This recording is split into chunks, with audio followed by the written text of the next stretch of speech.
जय श्री राम दोस्तों, आप सब लोग कैसे हैं।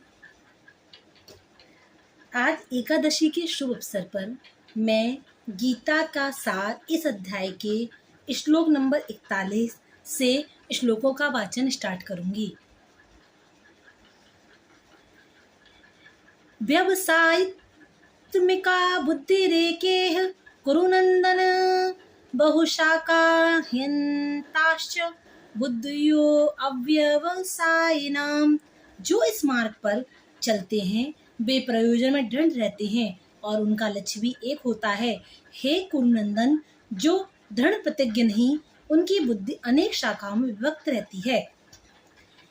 यामिमां पुष्पितां वाचं प्रवदन्ति अविपश्चितः वेदवाद रताः पार्थ नान्यदस्तिवादिनः कामात्मानः स्वर्गपरा जन्म कर्म फल प्रदान क्रिया विशेष बहुलाम भोगैश्वर्ये गति प्रति।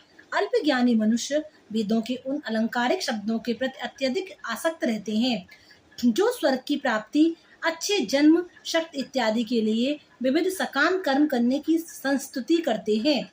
इंद्रिय तृप्ति तथा ऐश्वर्यमय जीवन की अभिलाषा के कारण वे कहते हैं कि इससे बढ़कर और कुछ नहीं है। भोगैश्वर्य प्रसक्तानां तया प्रहित चेतसां व्यवसायित्मिका बुद्धि समाधौ न विधीयते। जो लोग इंद्रिय भोग तथा भौतिक ऐश्वर्य के प्रति अत्यधिक आसक्त होने से ऐसी वस्तुओं से मोहग्रस्त हो जाते हैं, उनके मनों में भगवान के प्रति भक्ति का दृढ़ निश्चय नहीं होता। त्रैगुण्य विषया वेदा निस्त्रैगुण्यो भावार्जुन निर्द्वंदो नित्य सत्वस्थो निर्योग क्षेम आत्मवान। वेदों में मुख्यतया प्रकृति के 3 गुणों का वर्णन हुआ है। हे अर्जुन, इन तीनों गुणों से ऊपर उठो, समस्त द्वैतों और लाभ तथा सुरक्षा की सारी चिंताओं से युक्त मुक्त होकर आत्मपरायण बनो। यावानर्थ उत्पाने सर्वतः समुप्लुतोदके तावान सर्वेषु वेदेषु ब्राह्मणस्य विजानतः। एक छोटे से कूप का सारा कार्य एक विशाल जलाशय से तुरंत पूरा हो जाता है। इसी प्रकार वेदों के आंतरिक तात्पर्य जानने वाले को उनके सारे प्रयोजन सिद्ध हो जाते हैं। कर्मण्येवाधिकारस्ते मा फलेषु कदाचन मा कर्म फल हेतु भूर्माम ते संगोऽस्त्व कर्मणि।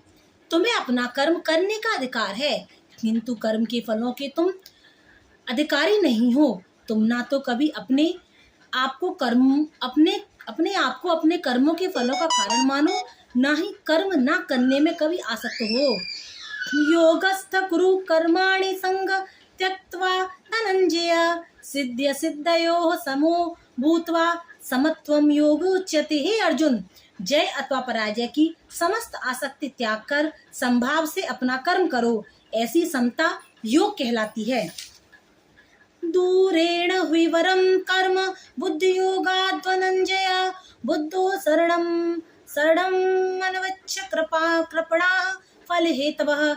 हे धनंजय, भक्ति के द्वारा समस्त गर्हित कर्मों से दूर रहो और उसी भाव से भगवान की शरण ग्रहण करो। जो व्यक्ति अपने सकाम कर्म फलों को भोगना चाहते हैं वे कृपण हैं। बुद्धि युक्तो जाहाति उभे सुकृत दुष्कृते तस्माद्योगाय युयुज्यस्व योगः कर्मसु कौशले। भक्ति में संलग्न मनुष्य इस जीवन में ही अच्छे तथा बुरे कार्यों से अपने को मुक्त कर लेता है। अतः योग के लिए प्रयत्न करो, क्योंकि सारा कार्य कौशल यही है।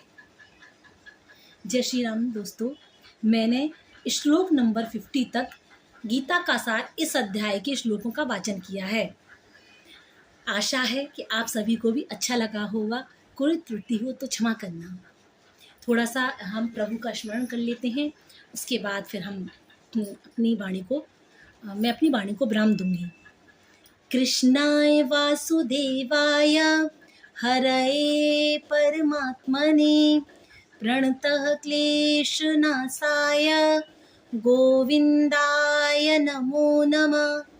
कृष्णाय वासुदेवाय हरये परमात्मने प्रणतः क्लेशनाशाय गोविन्दाय नमो नमः।